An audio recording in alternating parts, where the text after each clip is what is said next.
जज Arshad Malik video case में आज दो अहम पेशरफ्त सामने आई है। वीडियो केस के अहम किरदार नासिर भट्ट आज लंदन में पाकिस्तान के हाई कमीशन पहुंचे और वहां उन्होंने वीडियो से मुताल्लिक बरतानिया की दो फॉरेंसिक कंपनियों की रिपोर्ट जमा कराई है, जिसमें दावा किया गया है कि ये वीडियोस दुरुस्त हैं। बरतानिया की बाकायदा तौर पर फॉरेंसिक करा के उन्होंने दावा किया है।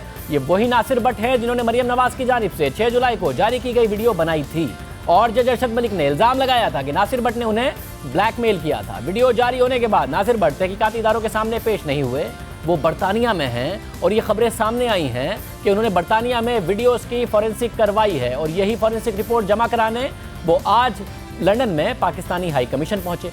नासिर भट्ट वीडियोस का फॉरेंसिक करवा रहे हैं, रिपोर्ट जमा करा रहे हैं, मगर FIA की तहकीकात का सामना करने के लिए पाकिस्तान नहीं आए हैं। वीडियो से मुताल्लिक FIA यहाँ तहकीकात कर रही है और पाकिस्तान में भी एक अहम पेशरफ्त सामने आई है। जज वीडियो केस में तहकीकात की निगरानी करने वाले अफसर अफजल महमूद भट्ट का तबादला कर दिया गया है, जिसका नोटिफिकेशन आज से 4 दिन पहले 12 सितंबर को जारी किया गया। अहम बात यह है कि 7 सितंबर को इस्लामाबाद के जुडिशल मजिस्ट्रेट ने वीडियो केस के अहम किरदार नासिर जंजुआ, महर गुलाम जिलानी और खुर्रम यूसुफ को रिहा कर दिया था। इस मौके पर FIA ने अदालत को यह बताया था कि तहकीकात के दौरान उन्हें इन मुल्जिमान के खिलाफ कोई सबूत नहीं मिले। हालांकि इन तीनों मुल्जिमान का नाम खुद जज अरशद मलिक ने अपने बयान हल्फी में लिया था।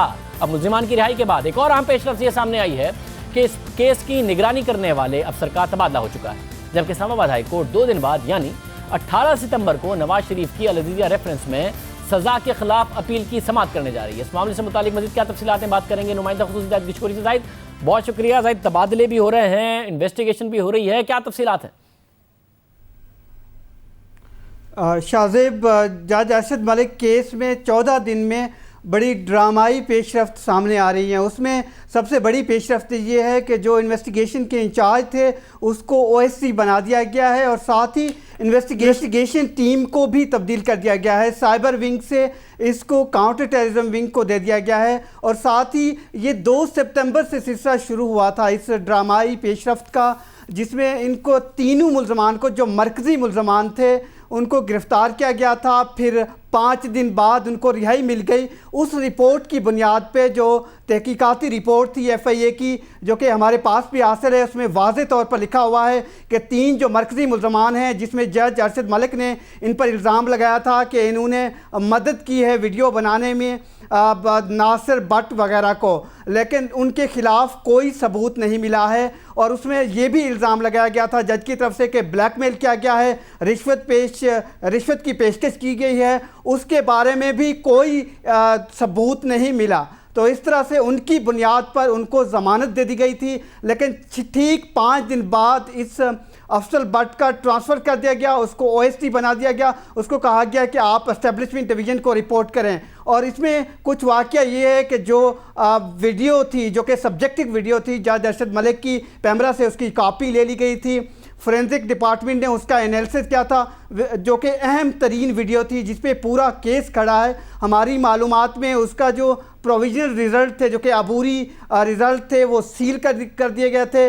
4 ऑफिसर्स की तरफ से उसको साइन भी कर दिया गया था और मुतल्लिका इदारों को उसको भेजना था। उसके उसी दिन ही उसका ट्रांसफ़र किया गया है और उसमें आया कि वीडियो फेक थी, जो एनालिसिस है, या वो सही है। हमारे पास उसकी इंफॉर्मेशंस हैं कि वो फेक थी या फिर जो कि वो सही थी, लेकिन हम इस वक्त पब्लिक डोमेन में देने से उसके नताइज गुरेज कर रहे हैं, क्योंकि ये वाक़या और ये केस इतना सेंसिटिव है, पूरा इस रिपोर्ट पे खड़ा हुआ है, जब तक कि FIA से उसकी ऑफिशियल कंफर्मेशन हमें ना आ जाए। जी, बहुत शुक्रिया गिचकोरी, इस हवाले से तफसीलात बता रहे थे। ये डेवलपमेंट्स हो रही हैं, नवाज शरीफ की अपील की समाअत इस्लामाबाद हाई कोर्ट में होनी है और दूसरी तरफ नवाज शरीफ से अपोजिशन रहनुमाओं की मुलाकातें हो रही हैं। शहबाज शरीफ मिले, ख्वाजा आसिफ मिले, एहसन इकबाल की मुलाकात हुई।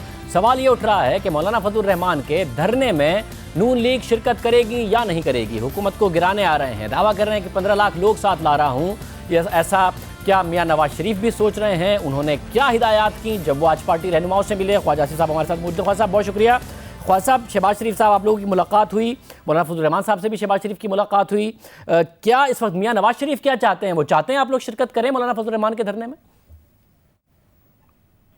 अब शाहजेब, पिछली दफा जब मियाँ शहबाज साहब बड़े मियाँ साहब को मिले थे जुमेरात को, तो उन्होंने उनको कहा था कि मुलाकात आप फजल रहमान साहब से मुलाकात करें और उनसे ये जो लॉकडाउन या धरना जो है इसके बारे में बात भी करें और मुशावरत भी करें, और आपका पार्टी टू पार्टी जो है ना वो एक ऑफिशियल राब्ता होना चाहिए।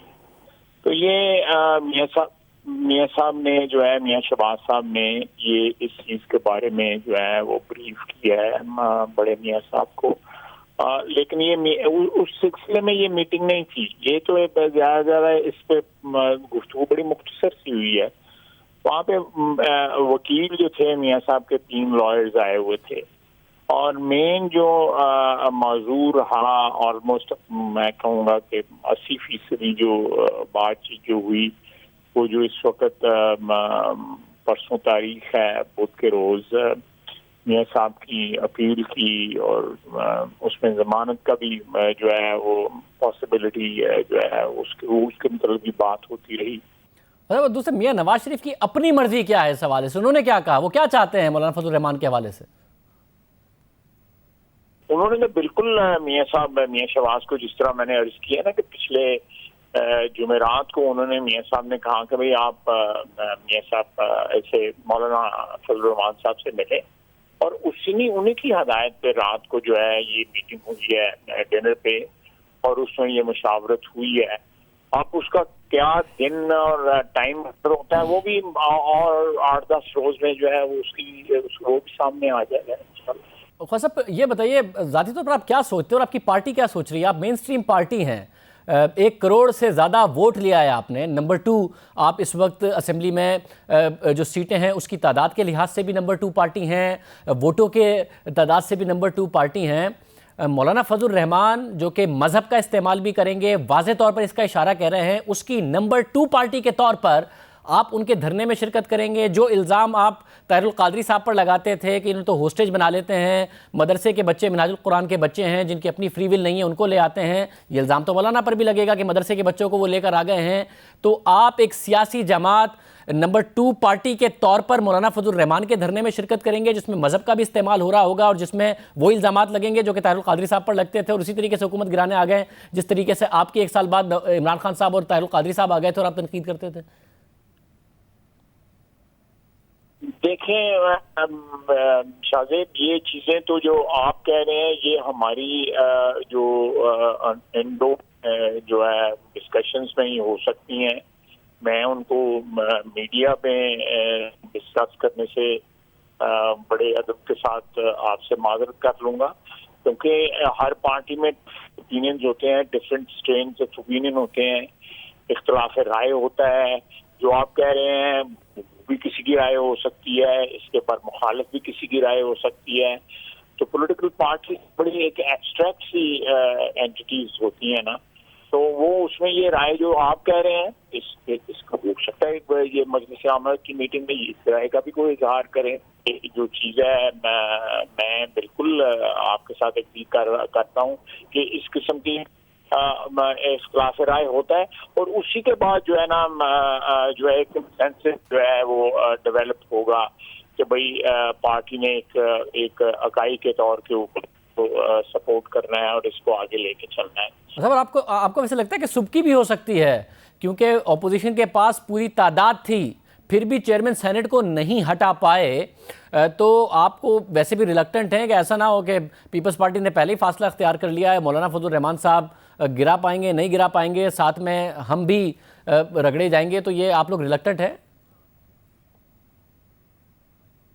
देखिए मैं जो है ना मेनली जो है ना ये हुकूमत मेरी ये ज़ाती राय है, मैं इस पे जो है इस पे धरने पे या तहरीक के ऊपर जो है मैं कमेंट नहीं कर रहा। मेरी ज़ाती राय है ये हुकूमत जो है ना 1 साल के अंदर जो है ये इतनी वीक हो चुकी है बिकॉज ऑफ गवर्नेंस की इनकी प्रॉब्लम्स हैं और दूसरी इकोनॉमी की प्रॉब्लम है ना। ये गवर्नेंस सही कर चुके हैं, कोई इनका इम्पैक्ट जो है गवर्नेंस पे बिल्कुल एब्सोल्युटली जीरो है, और इसी तरह इकोनॉमी जो है वो दिन जो है ठीक है, जो मैनेजर्स हैं इनके इकोनॉमी के वो अच्छी खबरें देते रहते हैं, लेकिन जो आवाम के पास जो खबरें हैं वो तो इंतहाई बुरी खबरें हैं और दिन ब दिन वो बिगड़ती जा रही हैं वो खबरें जो हैं।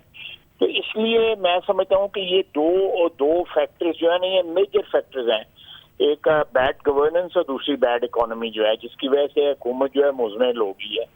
इसलिए प्री मैच्योर इसका फॉल जो है ना is a possibility, very stark possibility जो है और उसमें कोई तहरीक चलाई जाए या कोई मूवमेंट चलाई जाए तो डेफिनेटली जो पॉसिबिलिटी है कि हुकूमत जो है गिर जाएगी या कम से कम ये ज़रूर है कि एक क्राइसिस, पॉलिटिकल क्राइसिस जो है ज़रूर जनरेट किया जाता है, मिट जा सकता है। ये ओपिनियन है जिसकी वजह से इस को परसू किया जाएगा। मैं तो एक कमेंट कर रहा हूँ, एक पॉलिटिकल कमेंट कर रहा हूँ।